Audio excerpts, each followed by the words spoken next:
This is Press Pass, your all-access pass to an extra Meet the Press conversation. This week on Press Pass, how the 1988 presidential election rewrote the ground rules of modern politics, revealing the stories behind the strategic missteps in Democratic Party nominee Michael Dukakis' campaign. It's all in a new documentary for NBC Learn called Above the Fray, The Lessons of Dukakis 88 by MSNBC's hardball producer, Will Rabbe, who joins me now. Will, welcome to Press Pass. Thanks for having me. So I've known you a long time. You've been obsessed with this moment, that it was sort of there's different moments that sort of change the trajectory of how we fight political campaigns. The moment you were trying to capture here is what?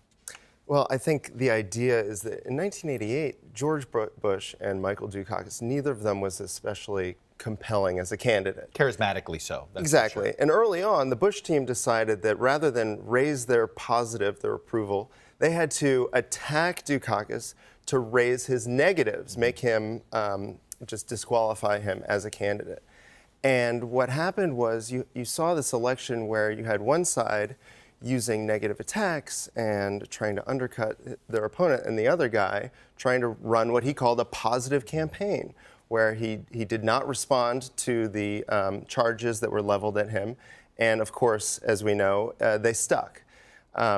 It was an election where you have one guy, I think the best, someone said at the time that the American voting public, they like someone who fights dirty over someone who doesn't fight back at all. And that's going through this, and you have this nice, interesting, long sit down with Michael Dukakis today, looking back at Michael Dukakis circa 1988. And it was competency, right? That was his whole, I'm going to be a steady manager and a steady hand. And, in many ways, this was a Roger Ailes design campaign, and Lee Atwater sort of going, look, they knew it was tough to run for a third term. For a third Republican term in a row. It's just something that doesn't happen for either party. So they had to do something drastic, especially since Dukakis looked like he was going to win. He was running 17 points ahead at the time of the convention. So what does he say went wrong? He doesn't blame Bush anymore, does he? He's now actually blaming himself. Right, and his ability to reflect and sort of analyze what must have been a very difficult election is, I think you don't see that in most losing presidential candidates. Usually they come up with some rationale that makes them feel better about why they lost. It wasn't necessarily their fault. What Michael Dukakis does is he takes the onus of responsibility, he owns it, and he says it was my fault. What we did not counter the charges that were being leveled at us. I did not respond. In fact, he says, I wasn't really paying attention to the Bush campaign.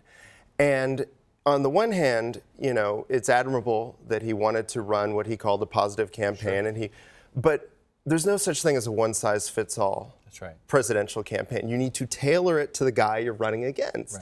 And that's what Bush did to him, but that's not what he did back. And therefore, you saw him go from a 7-point, lead in late July to losing by 8 points. That's a 25% swing in just 3 months. It was interesting, just watching again, the attacks, he says he didn't pay attention to him, but boy, did he take him in personally. The attack of the medical rumors about him. He was obsessed with this. That clearly impacted him. And he wanted to do the power walk. And I vividly actually remember the power walk and thought, and I'm not sure. It felt eye-rollish. It was not the thing. I don't think that many people remember what actually happened, and remember, this was 88, so Tom Eagleton, who was dropped from the 1972 still 16 ticket. Years, not that far. He was still in people's minds, and he had been dropped from the McGovern's ticket because he had had electroshock therapy, had psychological issues and whatnot. So what happened, and I'm sure many don't remember this, is that there were rumors actually spread by the Lyndon LaRouche campaign. And somehow at a Ronald Reagan press conference, someone asked the president what he made of these rumors. And instead of dismiss them or, what have you, not get involved, Reagan says, I wouldn't pick on an invalid. So in effect, you've got the most powerful, leader in politics in this country. And Michael Dukakis, by the way, is convinced that Reagan was did it on purpose. Well, and obviously, we're never going to know if that's true. If it was, maybe it was very savvy of the Republican campaign. But in this case, it lent credibility to what was a unsubstantiated rumor, right? So when Dukakis was asked about it, he had an opening. He had to, he could have punched back. He could have attacked Reagan from a defensive position. And I think most people would have rooted for him if he had done that, right. especially because there was no merit to the charge that was being leveled at him.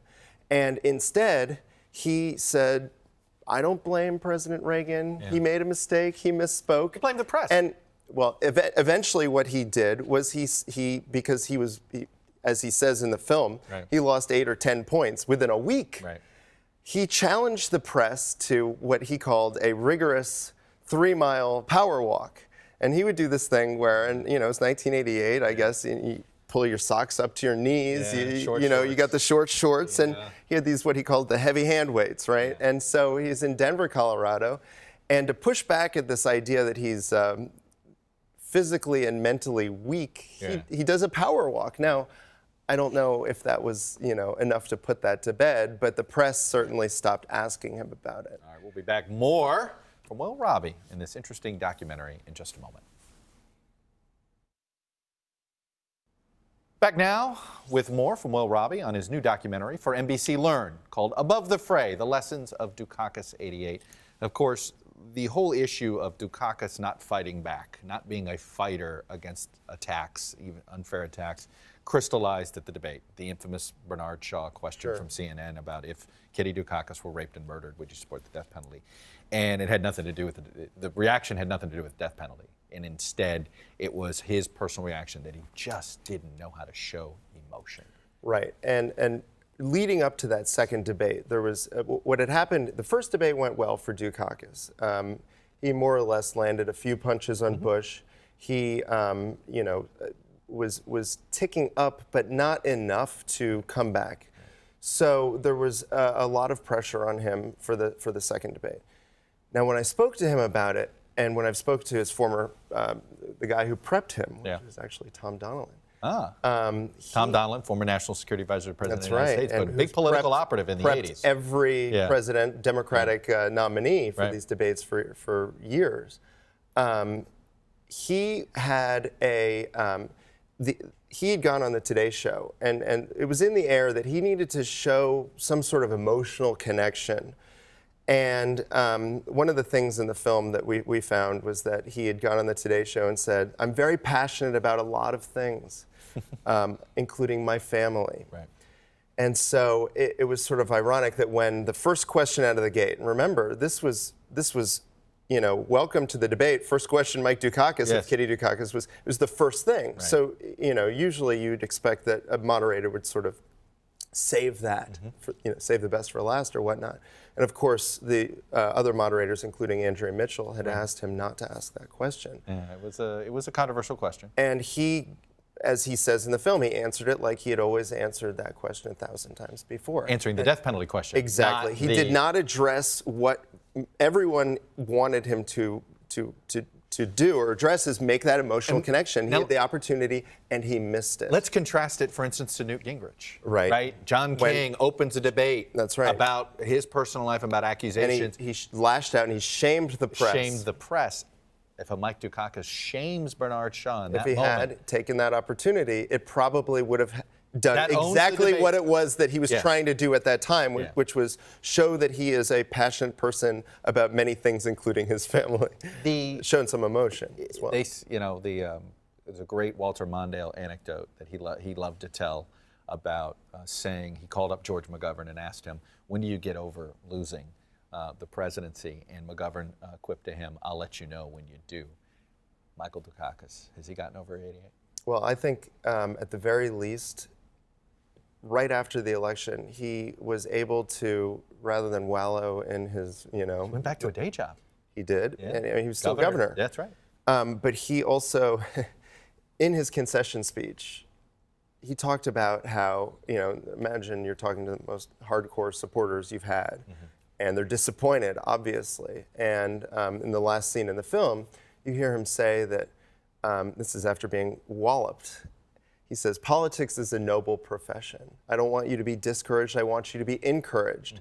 So from the get-go, I think he was able to sort of put the hard feelings aside and sort of think of it in a more, and this is very Michael Dukakis, think of it in an analytical sense. Yeah. However, he would say that if he had a nickel for every person who came up to him in a supermarket who said, "You're nothing like the way you were portrayed in 1988," he said he'd be a rich man. So, I think it hurt, but more, unlike other candidates, he's able to address why he lost. And yet, there's going to be some Democrats who don't have sympathy for Dukakis for one reason, a lot. Including a guy named Joe Biden. Because in the primary, Michael Dukakis' campaign showed that they were willing to play dirty. They were willing to play lowball. It was the Dukakis campaign that created the infamous tape that alleged that Joe Biden was plagiarizing a speech of Mal Kinnick. When it was a little bit of, it was like the one time he didn't, it was. Right, that's what he said. It was below the belt. It was below the belt. Okay, well, here's what came across to individuals watching that. Kinnick's speech, which had to do with his upbringing, his family, ancestry even. Joe Biden, when you see the tape of it, it's awful. It sounds like Joe Biden appropriates Kinnick's life story. Right. And ultimately, maybe it's a big coincidence that the Kinnick's family, did X and Biden's family also did X. But it was the Dukakis campain that did it. Does he have regrets on that? That's right. Well, what he says in the film and what, may have surprised you when you saw it is that, he says, so what? And he ultimately says that he made a mistake in letting go the campaign manager who released that tape. This was a big dust-up. John Sasso was the man. John Sasso was his guy Friday he was the right-hand man. Sure, decade. And for many, he was the person that translated Mike Dukakis into someone that voters would actually like. Right. And that was probably a very big loss because for Dukakis, who ran a great primary campaign after that, he didn't pivot into general election mode. And there's some debate as to whether Sasso had been there, would he have done a better job of turning the campaign to George Bush and running a better general election campaign. Well, it's a fascinating documentary. We've had closer presidential elections, but that is still one of the, when you think about it through the totality of '88, one of the great upsets that Dukakis didn't win. Well, Rabbe, it's very interesting and more watchable than maybe people might realize. Exactly. It's a very watchable documentary. That's all for our conversation today. But you can find this and past episodes on our website, meetthepressnbc.com. We'll be back next week, but right now, stay tuned for President Obama's weekly address right after this. The missteps of the 1988 Dukakis campaign with the producer of a new documentary.